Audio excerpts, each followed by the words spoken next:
నిన్నటి రోజున గుజరాత్ రాష్ట్రంలోని అహ్మదాబాద్లో ఎయిర్ ఇండియా విమానంలో క్రాష్ జరిగి ఒక మెడికల్ హాస్టల్కు క్రాష్ చేయడం జరిగింది.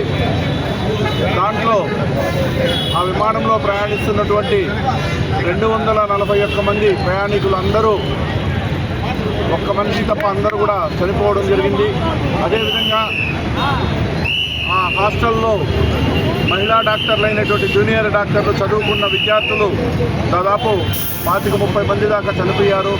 ఇది చాలా దురదృష్టకరం. కాబట్టి వాళ్ళ ఆత్మకు శాంతి చేకూరాలని, వాళ్ళకు భగవంతుడు ఆత్మ శాంతించాలని మేమందరం వైఎస్ఆర్ కాంగ్రెస్ పార్టీ తరఫున మా నాయకులు అందరూ కలిసి ఈరోజు వాళ్ళ ఆత్మకు శాంతించాలని శాంతియుతంగా కొవ్వొత్తులు ర్యాలీ చేయడం జరిగింది.